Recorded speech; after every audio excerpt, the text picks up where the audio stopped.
কিছুমান ব্যক্তিয়ে এডিআৰিত ভুল উলিয়াবৰ কাৰণে দিনে ৰাতিয়ে বিৰামহীন প্ৰচেষ্টা কৰি আছে।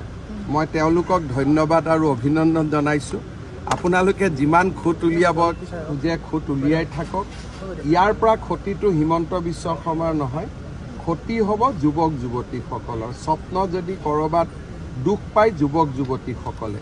গতিকে এই যে এডিআৰি পৰীক্ষাক লৈ ভুল নোহোৱা এটা পৰীক্ষাত ভুল উলিয়াবৰ কাৰণে সংবাদ মাধ্যম এছাম মহলৰ যি অবিৰাম প্ৰচেষ্টা, তাত মই এজন পিতৃ হিচাপে দুখ আৰু শোক পোৱাৰ বাদে মোৰ আগত কোনো ৰাস্তা নাই।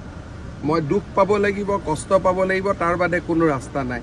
হিমন্ত বিশ্ব শৰ্মাক বেয়া পাওক, কিন্তু 11 লাখ যুৱক যুৱতীক আপোনালোকে বেয়া নাপাব। যেতিয়া ঘৰত ডাঙৰ এটা উৎসৱ হয়, ক'ৰবাত কিবা অকণমান খেলি মেলি থাকে, সেইখিনিয়ে পৰীক্ষাটোত প্ৰভাৱ নেপেলায়। এইবিলাক সাহিত্য সভা হ'লে আগতে আমি পেপাৰত পঢ়িছিলোঁ পাৰ্শ্বজ্যোতি বুলি। এইবিলাক পাৰ্শ্বজ্যোতি কিবা ডাঙৰ পৰীক্ষা হ'লে, কিন্তু তাকে লৈ চুট পেণ্ট পিন্ধি টিভিত ওলাই যে পৰীক্ষা বেয়া হৈ গ'ল, প্ৰশ্নৰ কাকত ওলাই গ'ল, যিটো প্ৰচেষ্টা, এই প্ৰচেষ্টাই অসমৰ সংবাদ মাধ্যমক যুৱক যুৱতীৰ পৰা আঁতৰাই লৈ যাব। পৰীক্ষাটো সকলো ভালেই হ'ব, পৰীক্ষা নিশ্চিতভাৱে ভাল পাব। দুখীয়া ল'ৰা ছোৱালীয়ে চাকৰি পাব। যেতিয়া চাকৰি ৰিজাল্ট ওলাব, প্ৰতিজনৰ দেউতাক মাকৰ খবৰ ল'ব। সাহস থাকিলে ষ্টুডিঅ'টো দেউতা মাকক মাতিব। দুখীয়া দৰিদ্ৰ পৰিয়ালে চাকৰি পাব।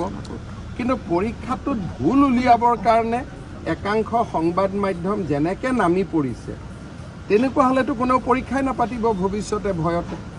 মই ভয় নকৰোঁ বুলিহে পৰীক্ষাটো পাতি আছোঁ। মোৰ পিছততো পৰীক্ষা পাতিবই মানুহে ভয় কৰিব। কিন্তু 2:17 তাৰ পিছত পৰীক্ষা হৈ যোৱাৰ পিছত প্ৰশ্নৰ কাকতখনটো এতিয়া খোলা হৈ গ'ল। অহাকালিতো আমি দিয়েই দিম 29 তাৰিখৰ পৰীক্ষা। পৰীক্ষা হোৱাৰ পিছত প্ৰশ্নৰ কাকতখনৰ মূল্য কি থাকিব?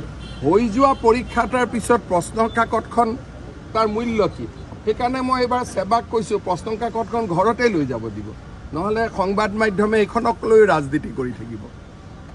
OMR চিটটো ওলোৱা নাই।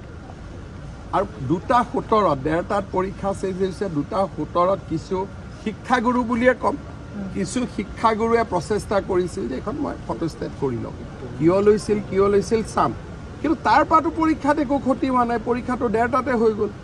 OMR চিটটো জমা হৈ গ'ল। আৰু প্ৰশ্নৰ কাকতখন কি আছে?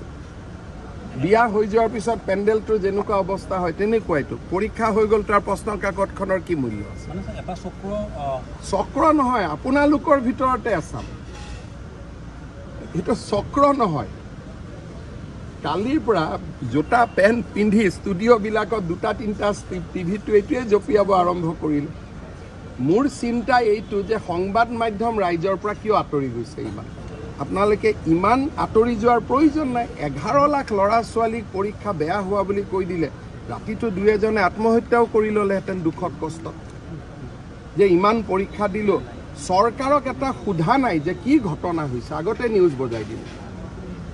এটাতো সোধক চৰকাৰক যে 11 লাখ ল'ৰা ছোৱালীৰ জীৱন জড়িত হৈ আছে। যদি ভুল কথা এটা লওঁ, ৰাতি কোনোবাই আত্মহত্যাও কৰি দিব পাৰে। অসমৰ 2-এটা সংবাদ মাধ্যম, মই নাম নকওঁ আৰু বিশ্বকৰ্মা পূজাৰ দিনা, যি ধৰণে মানুহৰ পৰা আঁতৰি গৈ আছে, এইটো চিন্তনীয় বিষয়।